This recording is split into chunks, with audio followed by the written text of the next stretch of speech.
Good morning.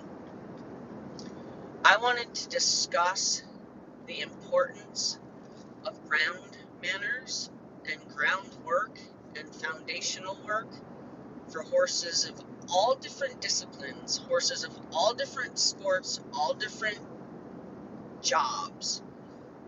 Recently, I heard somebody was asking about doing groundwork with some horses that have jobs pulling carts, and the person that they were talking to had basically said, oh, we don't do groundwork, or oh, we don't do, you know, we don't waste our time on that. And for me, it's like you don't waste your time on developing good communicational skills between yourself and the horse, to where the horse always knows what's expected of him, and the horse always knows what you're asking them to do without needing to feel resistance. And it's the resistance is usually felt by the handler because they think the horse is being resistant, yet the horse is really just confused as to what it's being asked to do. And if the language was more clear, the relationship would be better. The flow of the relationship would be better. The flow of the activities, the flow of the preparation for whatever their job is would be better. Okay, so that kind of got in my mind, and then I started thinking about this other scenario where somebody has a very long-standing poor relationship with a horse, where I could comfortably say, or confidently say, that the horse does not like this person. Now, I have been put in that position before where I had to say it's not a match. You and this horse don't click. It's not a match. Whether it's the horse just doesn't have a flavor for you, or the horse is angry about your lack of communication together, or whatever the scenario is, sometimes it's just not a match. Just like, you don't like every person you meet. Your horse doesn't like every person he meets. But I do feel much of those sour relationships between horse and human are created. And one of the ways that they're created is through lack of clarity, lack of understanding, and lack of foundation. So, an example that I have is I witnessed more than once where a horse kind of acts in a poor mannered way, in a dominant, pushy kind of way, multiple times, like kind of over and over, repetitively. Could be repetitively in a moment, could be repetitively over time, but basically nags at the human in their negative behavior or their poor manners until the human snaps and then reacts and then disciplines and then responds in an aggressive, corrective way. Now, how long the horse got away with nagging the person until the person finally had enough is almost not important, but it could be years. You know what I mean? It could be something that happens every time they groom their horse reaches around and nips them in the arm, or nips them in the side, or nips them in the butt, and it's just something that they kind of swat off and don't really make a big fuss about. And then finally, the one time, it's not just their clothes. The horse has been nipping at their clothes for years, and then one time finally catches a little flap of fat. And that turns into a haul off and whack the horse or whatever. Well, logically speaking, you assume the horse knows all that nipping was wrong. But it was never taught to him that it was wrong, and it was only until it annoyed you that you did something about it. As opposed to teaching the horse, just like puppies, you teach the puppy that they can chew on another thing that has fur, or that is nylon, or that is plush as a toy, but not on human skin. You can teach a puppy, 8-week-old puppy, to not put their teeth on you. But so many people allow a dog to chew on them, right through 2 years old. Because, he's just teething, or, he's just a puppy, or he's just, he's working out his puppy teeth, or whatever people's excuses they use. I raised puppies. I used to raise dogs, and all the puppies that left my house knew before they moved on to their, new homes. They knew that they do not put their teeth on skin, on a human.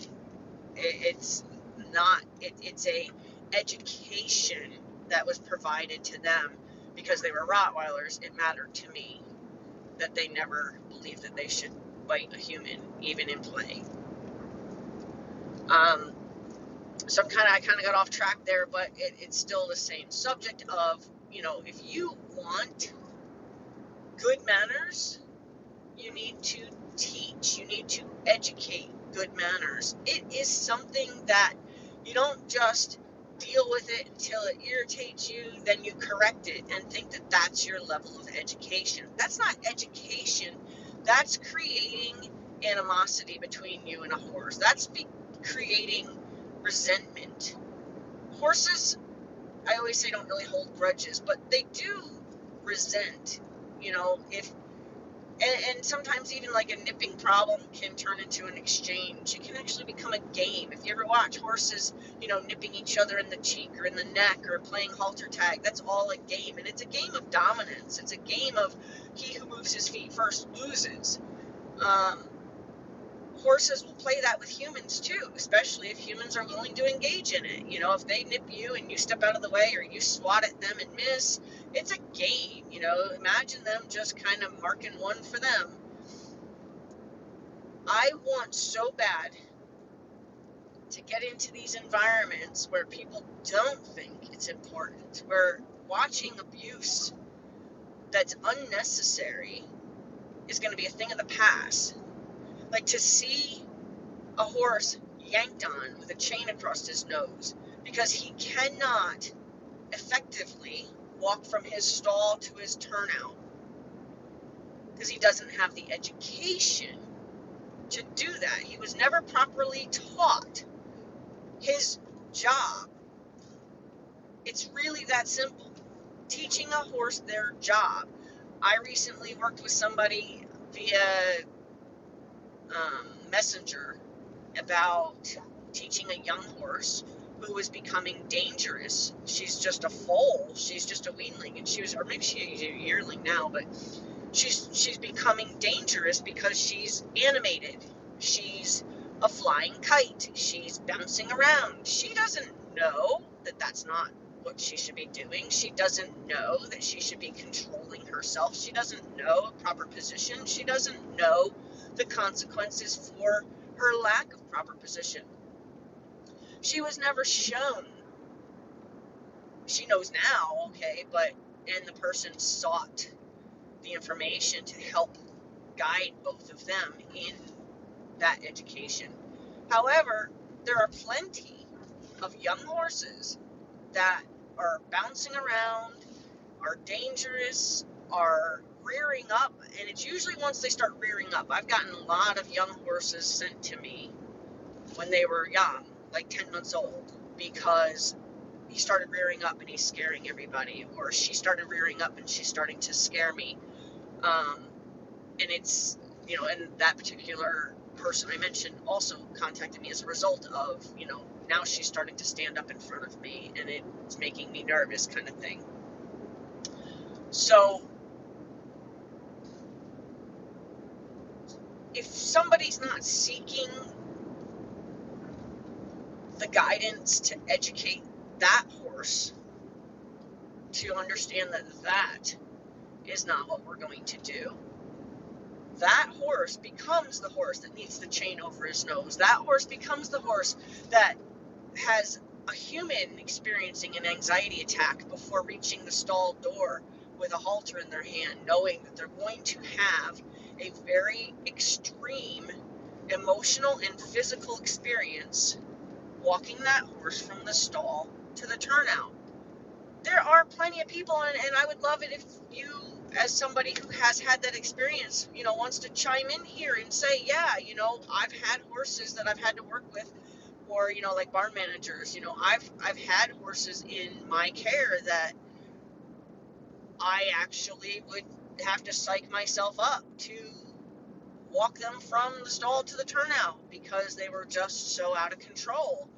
And a lot of barn managers don't believe it's their place to attempt to fix something like that. And in some cases, it's even the owners, like, would respond negatively to somebody saying, look, your horse has to behave for me, for my safety. Now, I always told people when their horses came to me for boarding, even if they weren't in my care as a training prospect, they would always go through a level of manners training with me because it is important that they are safe to handle and they understand their job. So I always tell people, like, I don't know where you stand on me training your horse, but I am going to let you know right off the bat that your horse will receive ground manners, will receive some level of training so that I'm not in danger handling your horse. And that if on the horrible off chance that something would cause me to need an unexperienced person to come and just move horses around for me or something like that. Like, nobody thinks that far ahead. Like, what if something happened to you and you had to call your neighbor to help you with your otherwise normally unruly horse? You're putting somebody else in danger because of something you haven't chosen to fix, or something that you didn't know how to fix, or something that you just thought was cute or tolerable or whatever. I really, really, really, really would love to believe that there's got to be a way that you can get out there and promote manners training and how important manners training is. How important it is to teach your horse where to be led, at what speed to lead, and how to behave on a lead line, how to behave on cross ties, how to behave while being tacked up, how to behave while being mounted. They know their job if they're educated. And I just want so bad to be a promoter of foundation education, good manners. I just really want to be out there just shouting from the rooftops of every barn. Please, let me come in and teach your horses good manners so that they're safe to be handled and that they are happier animals because they're not resenting you for tolerating them for 2 weeks with this bad behavior, and then suddenly it just been enough and you just react instead of educate. I want to help people educate, not react.